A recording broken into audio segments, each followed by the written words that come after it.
Look, Shabbat Shalom. So look, I just wanted to come and say this, right? Because it'd be like no way that we can escape from God, because God is like, no, you did the crime, you got to do the time. That's just how God is. God is not going to let you get off the hook. Like, God is a just God. I pray that all is well with you guys on this day. Today is the day that the Lord has made. We shall rejoice and be glad therein. It's the Sabbath. Shabbat Shalom. So yeah, the Lord, because I kept trying to figure out, God be having me like all over the place though. But let me see if I still have that in here where he had led me to.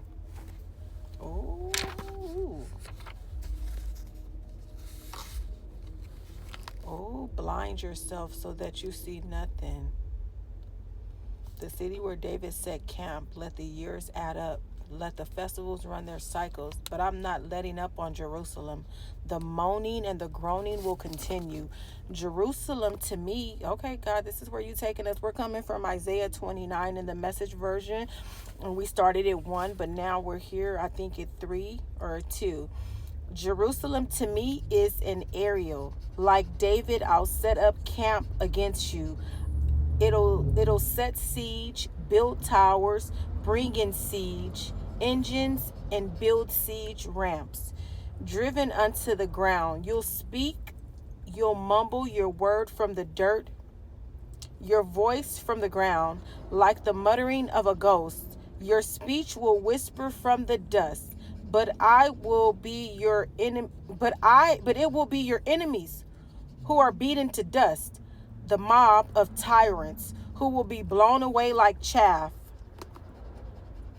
Because surprise, as if out of nowhere, a visit from capital G, God of the angel armies, with thunder claps, earthquakes, and ear-splitting noise, backed up by the hurricane, tornadoes, and lightning strikes, and the mob of enemies at war with Ariel, all who trouble the hassle and torment her, will turn out to be a bad dream, a nightmare, like a hungry man dreaming he's eating steak and wakes up hungry as ever, like a thirsty woman dreaming she's drinking iced tea and wakes up as thirsty as ever. So that mob of nations at war against Mount Zion will wake up and find they haven't shot an arrow, haven't killed a single soul.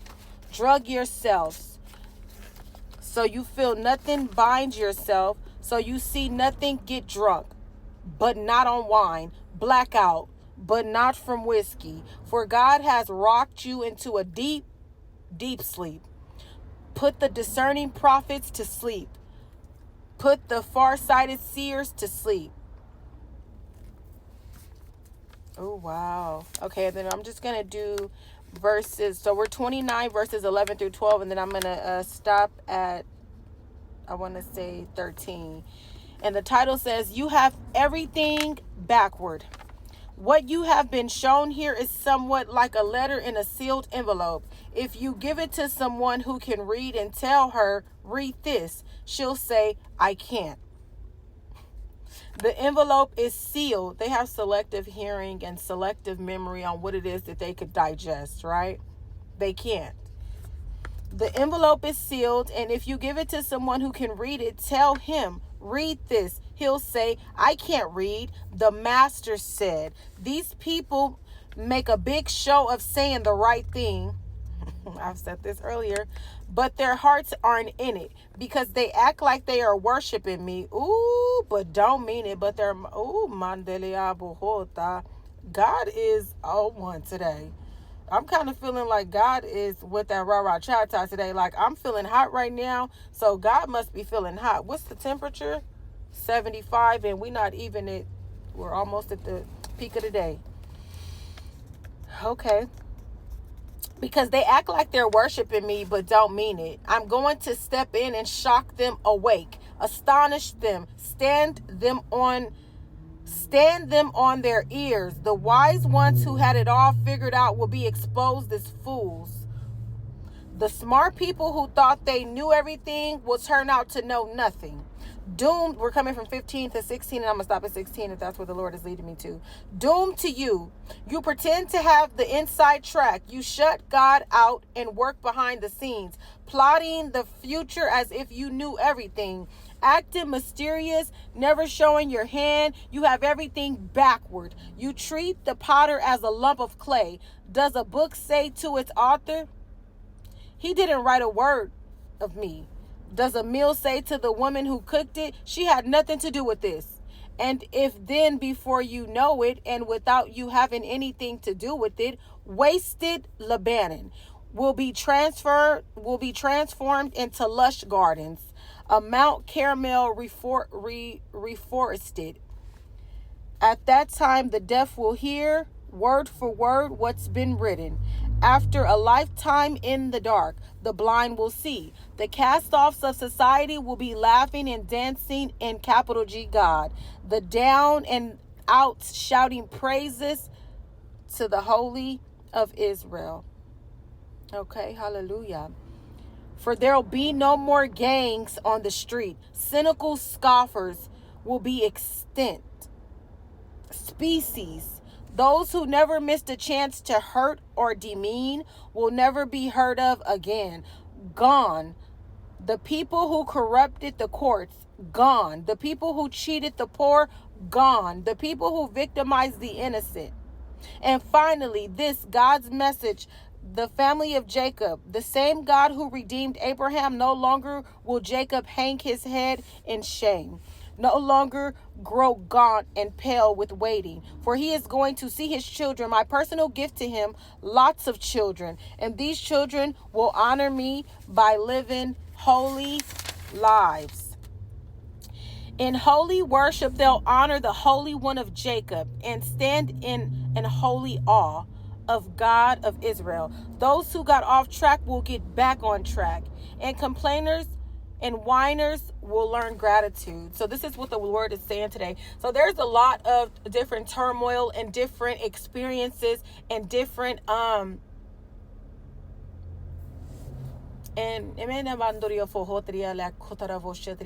downward spiral events that are transpiring in certain people's lives.